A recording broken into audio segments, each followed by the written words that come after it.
Welcome back to Saruwatari Xtreme, the NSX. We've already talked about some of the history behind it and the technical background. Let's take a look at the modifications I've done to the NSX and then take it out to give you a perspective of what it's like to drive it.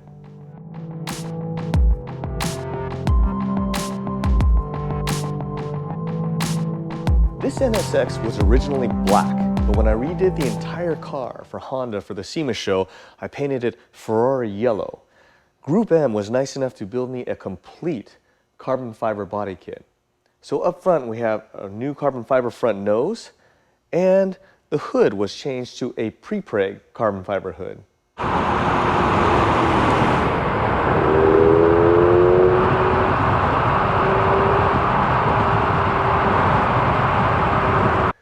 Keeping with the carbon fiber theme, on the side you've got the side skirt, the intake duct, and the sail panel.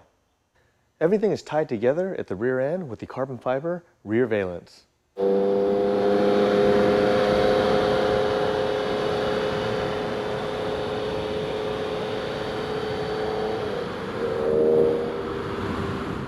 Once the supercharger was in, a problem came about.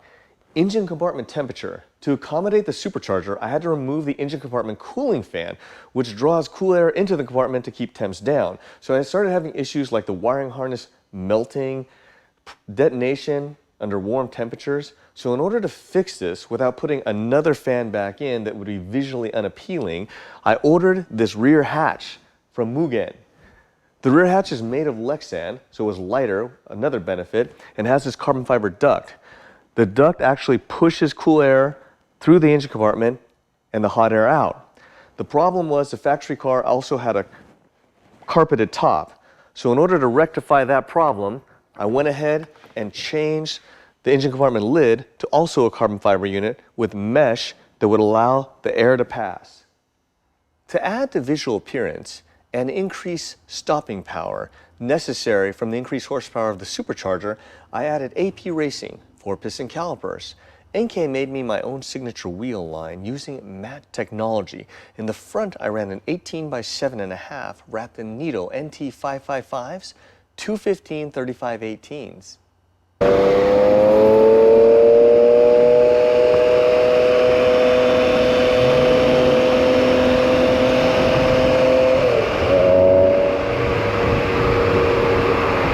In the rear, I ran a 19 by 9.5 wrapped in 275 3019s. The NSX came with a 3-liter V6 and 270 horsepower. I wanted to make more horsepower, so I installed this Comtech supercharger.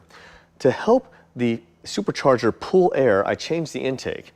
And to allow it to push air out easily, I changed to DC Sports exhaust manifolds, removed the catalytic converters, and put on a Comtech free-flowing exhaust. When all was said and done, the car made 330 horsepower to the ground. I had a set of custom Recaro seats made to match the Ferrari yellow exterior.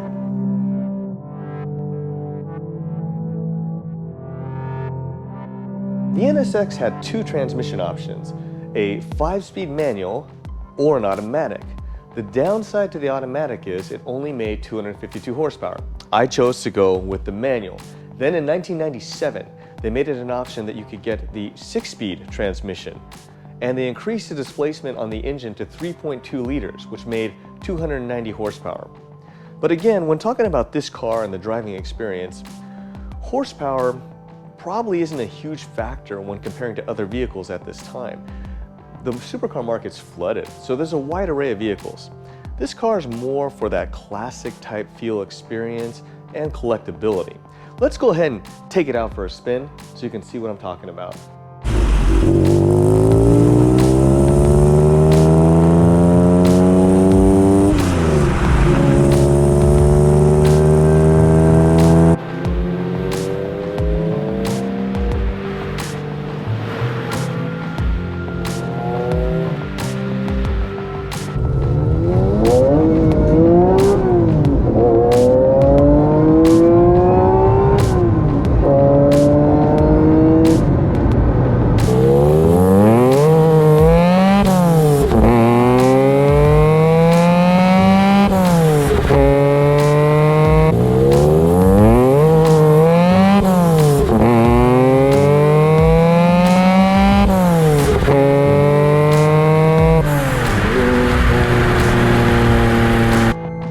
NSX is pushed hard, it has a tendency to understeer, which is nice that you don't have the typical mid-engine tail coming around feeling like it wants to kill you.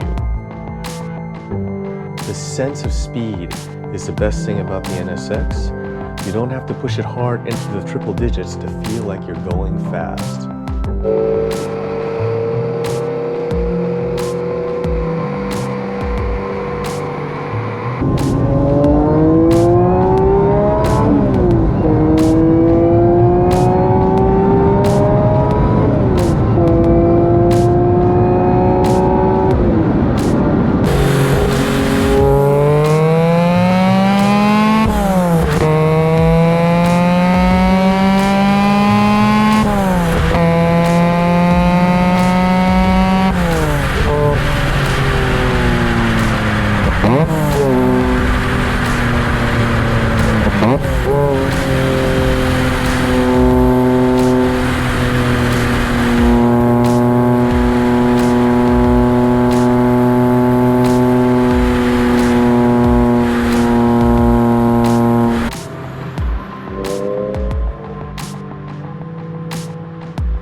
Hopefully that was able to give you an idea of what it's like for the driving experience of the NSX. Admittedly, the supercharger affected the balance of the car. Many believe in naturally aspirated form, that the car's balance is near perfect. I have more horsepower, but the car is more difficult to drive, difficult to modulate that power in cornering, and doing heel to toe with the decrease in engine response from the supercharger also makes it for a more difficult driving experience. In this range, there are a lot of cars available. The market's flooded. So this is a good choice for a car that's somebody who wants that purist type feel. It does have the everyday use that a lot of the newer cars have. However, it's not run by so many computers that you just feel like you're being watched all the time. Hopefully this helps you out. Thanks for watching and see you next time.